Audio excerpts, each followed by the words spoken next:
Shalom, saudara-saudari yang dikasihi Kristus.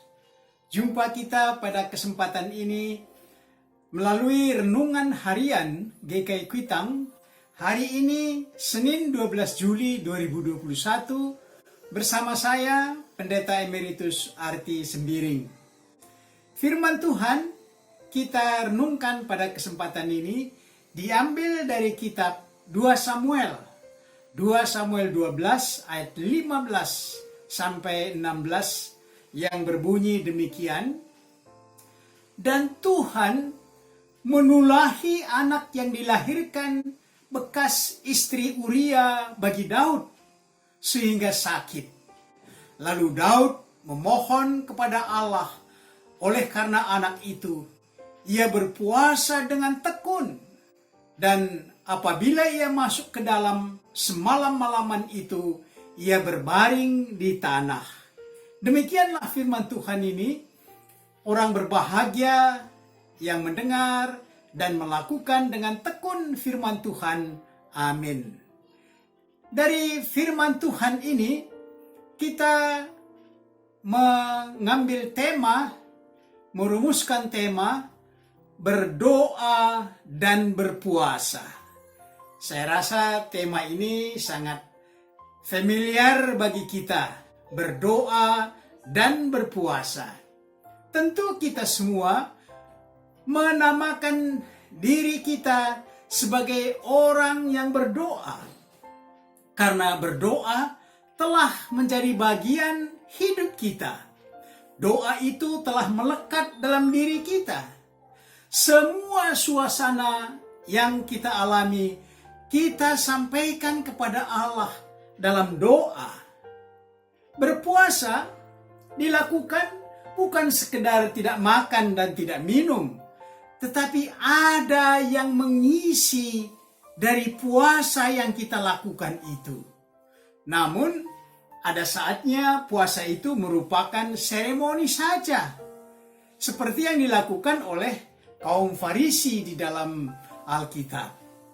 Sedang pemungut cukai tidak disebutkan apakah dia menjalankan puasa atau tidak.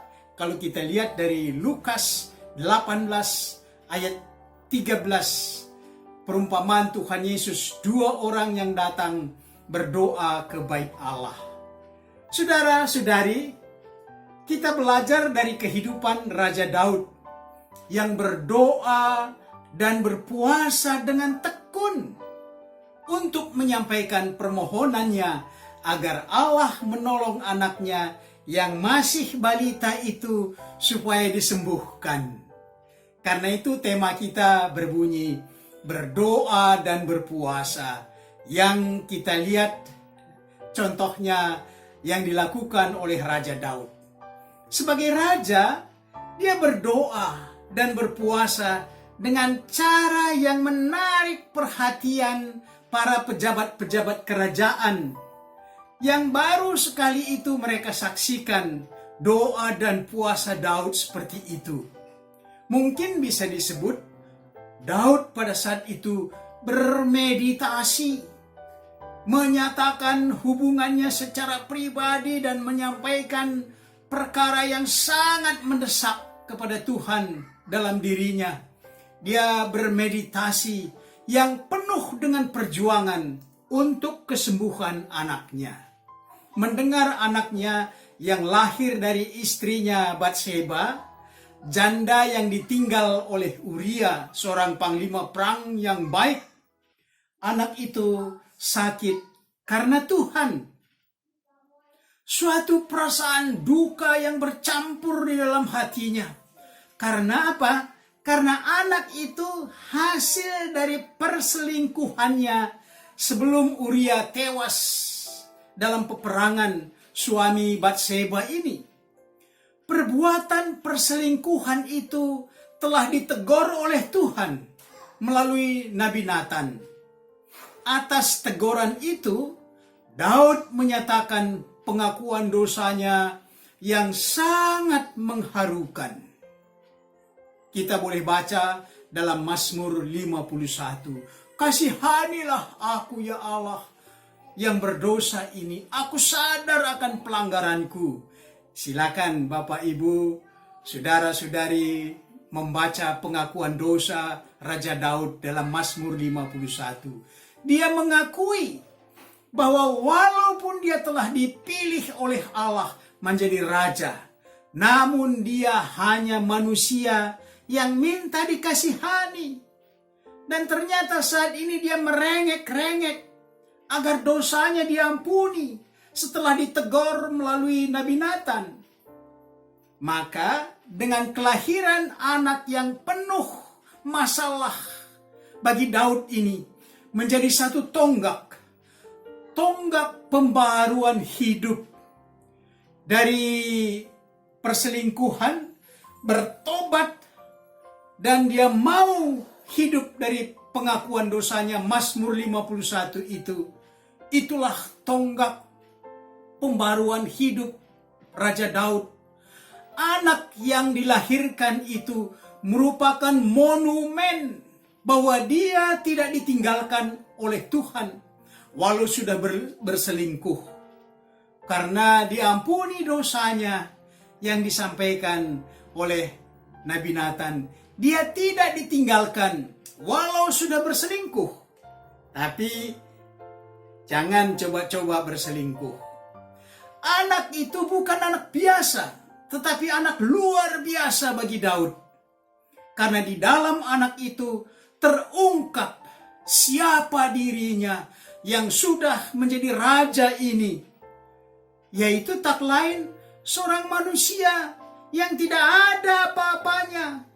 Manusia yang berdosa, namun dipilih, dikasihani, disertai Tuhan, sehingga mampu menjadi raja. Inilah Daud. Ternyata anak itu sakit. Bagaimana tidak hancur hatinya? Karena itu dia memohon, berdoa dan berpuasa. Tadi saya katakan bermeditasi. Berdoa dan berpuasa itu seperti mengulang kembali isi pengakuannya Mazmur 51. Bahwa dia manusia biasa. Manusia yang brengsek. Manusia berdosa. Manusia penista Tuhan. Itulah yang dinyatakannya dengan tekun berpuasa. Tidak main-main. Semalam-malaman dia berbaring di tanah, menaruh abu di kepalanya, menyatakan dirinya, saya hanya senilai debu di hadapan Tuhan.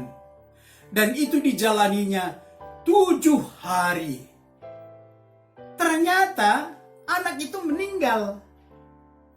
Dengan meninggalnya anak itu, maka sadarlah Daud, itulah jawaban Tuhan atas doa dan puasanya, atas meditasinya itu. Setelah doa dan puasa dijawab oleh Tuhan dengan mengambil anaknya yang penuh dengan misteri kehidupannya itu, maka berakhir jugalah doa dan puasanya. Dia bangun dari baringannya, dia membasuh muka, membasuh diri, ganti pakaian, minta dihidangkan makanan, karena dia sangat lapar. Pejabat-pejabat kerajaan bertanya atas aksi doa dan puasa yang dilakukan Raja Daud ini. Apa artinya itu? Karena setelah anak itu meninggal, justru engkau bangun, bersolek, minta makan. Bukankah sewajarnya kalau dia sudah meninggal, maka engkau melukai, mencidrai dirimu? Kira-kira begitu pendapat dari pejabat-pejabat kerajaan melihat aksi doa dan puasa Daud yang sudah berakhir. Sekarang dia meninggal, kamu bersolek, kamu minta makan, kamu ganti pakaian, apa artinya ini?